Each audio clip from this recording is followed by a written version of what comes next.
Halo, assalamualaikum warahmatullahi wabarakatuh. Buat teman-teman yang punya hutang, gak usah ngerasa malu ya. Hutang itu bukan aib. Hutang itu adalah suatu musibah. Bisa juga hutang itu karena kesalahan kita di masa lalu. Jadi, buat teman-teman yang apabila ada tim penagih dari pihak perbankan maupun bukan perbankan datang ke kita dan mereka berusaha untuk mempermalukan kita karena kita mempunyai hutang kepada mereka, jangan malu teman-teman. Kalau malu justru itu adalah celah mereka untuk bisa menakut-nakuti kita supaya kita segera bayar. Dan akhirnya kalau kita memang nggak punya duit, biasanya kita berakhir jadi gali lubang tutup lubang kan, gali lubang yang baru tutup lubang yang lama dan mendapatkan lubang yang lebih besar lagi. Jadi buat teman-teman yang punya hutang, nggak usah malu lah, hilangkan gengsi.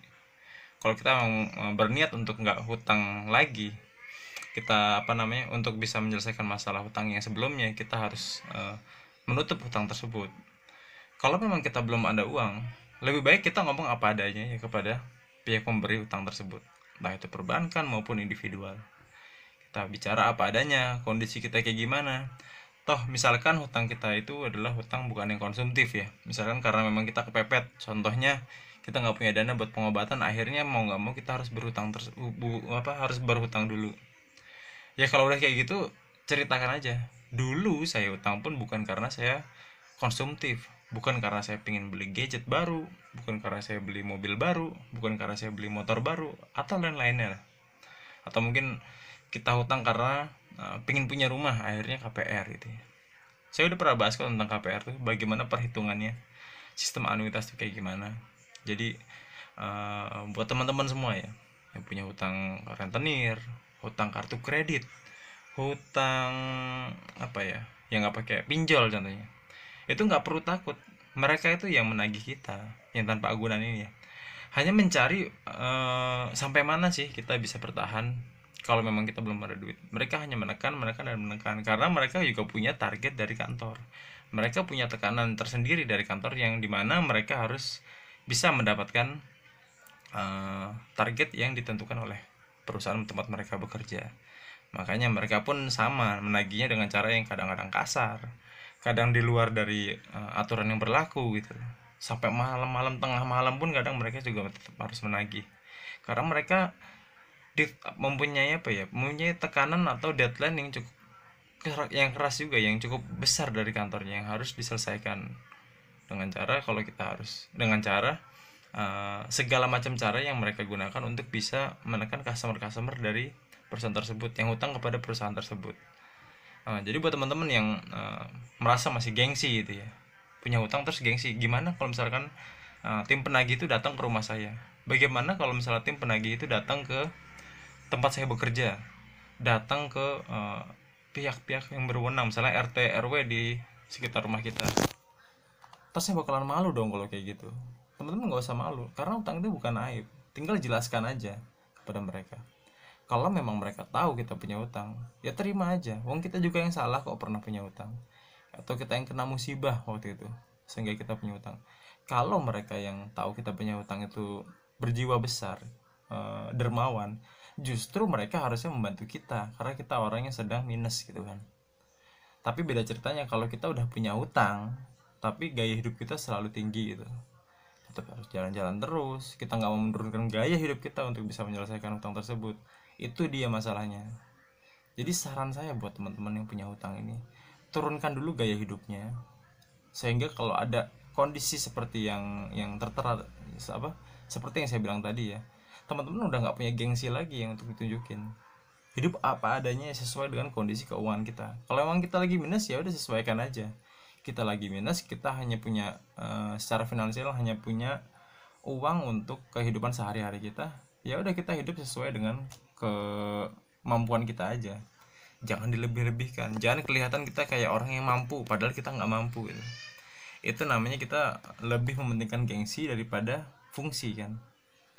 Seperti kalau kita beli mobil, punya uang hanya untuk bayar DP-nya aja, untuk cicilannya kita masih setengah mati lah untuk ngejar uang, uang cicilannya. Itu namanya kita mementingkan gengsi ketimbang fungsi kan.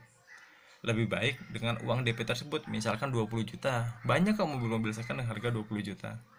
Untuk perbaikannya per bulan kalau misalkan nyicil itu bisa misalkan anggap 3 sampai 5 juta per bulan. Ya anggap aja kita tetap budgetin 3 sampai 5 juta itu untuk biaya perbaikannya di awal. Mungkin cuma 2 kali 3 kali ke bengkel udah jalan lagi, udah bagus lagi gitu loh mobilnya. Tapi kalau dengan cara seperti itu, dengan cara cash seperti itu, teman-teman nggak pusing gitu loh sama masalah tagihan-tagihan tiap bulannya, bahkan bertahun-tahun kan kalau nyicil mobil tuh sampai 3 tahun 5 tahun. Jadi kita jangan sampai membunuh keuangan kita 5 tahun ke depan untuk kebahagiaan kita hari ini. Jangan sampai kayak gitu. Karena apa? Kalau kita udah penuh tekanan, sama halnya seperti kolektor yang tadi saya ceritain. Mereka penuh tekanan dari kantor untuk bisa menagih kita. Kita pun penuh tekanan karena ditekan oleh kontraktor tersebut. Jadi circle lagi gitu-gitu aja. Jadi buat teman-teman yang pingin hidupnya berubah, pingin hidupnya lebih tenang, eh, ingat kita tuh punya Tuhan, kita punya Allah untuk bisa menyelamatkan kita dalam kondisi apapun. Yang kedua, teman-teman harus menerima dulu bagaimana kondisi kita dan kita terima kalau memang itu bisa eh, kita selesaikan pelan-pelan, ya kita selesaikan pelan-pelan.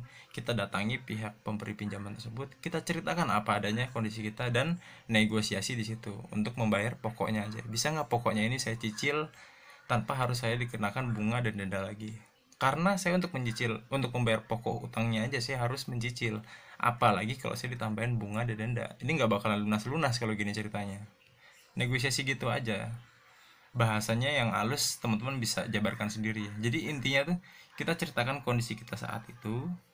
Terus untuk apa apa namanya? Untuk apa hutang kita dulu kita pakai itu untuk apa aja kita ceritakan. Misalkan kita kartu kredit untuk usaha misalkan. Nah usahanya tutup, ya kita ceritakan usahanya udah tutup, tapi saya punya etikat baik buat menyelesaikan. Walaupun saya duitnya belum ada, tapi saya punya etikat baik untuk menyelesaikan. Makanya saya datang ke kantor bapak atau ibu ini, atau saya datangi misalkan perorangan, saya datang ke rumah bapak atau ibu untuk kita bicarakan nih berapa sih total hutang saya pokoknya yang belum saya bayar. Kalau saya harus dikenakan bunga dan denda lagi, mohon maaf saya udah nggak bisa, karena saya untuk membayar pokok hutangnya aja saya harus mencicil, apalagi saya dikenakan bunga dan denda lagi. Ini nggak bakal kelar-kelar ini pak. Kalau misalkan kita punya uang sekian per bulannya, anggap kita punya 500.000 contohnya sebulan, sedangkan hutang kita tuh ada 20 juta 30 juta, kita ajuin aja kayak gitu, sebulan saya hanya punya 500.000. Kalau diterima dan itu bisa memotong pokok hutang saya berikan tiap bulan sekian. Kalau mereka jawab oh nggak bisa gitu, saya maunya langsung lunas, oh kalau gitu ya saya minta waktu lagi kalau gitu. Nah teman-teman kalau kemampuan 500.000 ya tetap 500.000 itu disimpan, jangan dipakai buat apa-apa.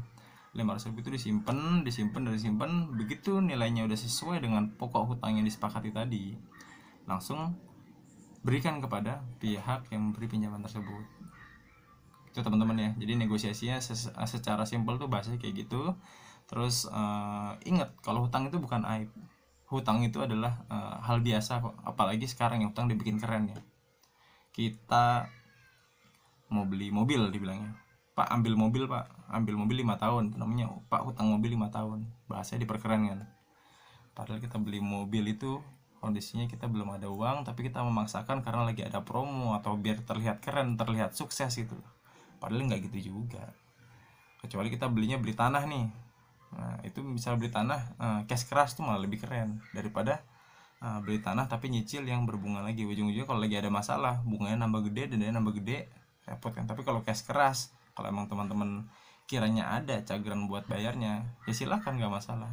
Kalau misalkan ada ketunda 1-2 bulan juga masih bisa negosiasi kan, maksudnya untuk perpanjangan waktu dulu. Kalau cash keras sekarang nggak ada bunga dan dendanya. Itu teman-teman ya, semoga video ini bermanfaat. Ingat hutang itu bukan aib, dan hilangkan gengsi. Karena memang kita kondisinya lagi minus, kita nggak perlu mempertahankan gengsi, kita selesaikan aja hutang kita satu persatu dari yang terkecil sampai yang terbesar, sehingga kita bisa melunaskan hutang tersebut pelan-pelan. Dan alhamdulillah kalau udah selesai kita seakan seperti hidup kembali, seperti anak bayi lagi nantinya. Dan hutang itu kalau kita punya hutang itu kita bisa resah di malam hari dan hina di siang hari gitu kan. Jadi sebisa mungkin kita hindari hutang, kalau nggak terpaksa ya. Kalau buat sehari-hari insya Allah rezeki mah ada aja. Oke, terima kasih teman-teman, semoga ini bermanfaat. Saya doakan juga kita semua semoga dihindarkan dari mara bahaya dari hutang dan juga kezaliman orang-orang yang mencari keuntungan di tengah-tengah hutang orang yang lagi kesusahan. Dan semoga yang punya hutang bisa segera lunas dan diberikan rezeki yang berlimpah ruah dari segala arah tanpa susah payah. Terima kasih. Assalamualaikum warahmatullahi wabarakatuh.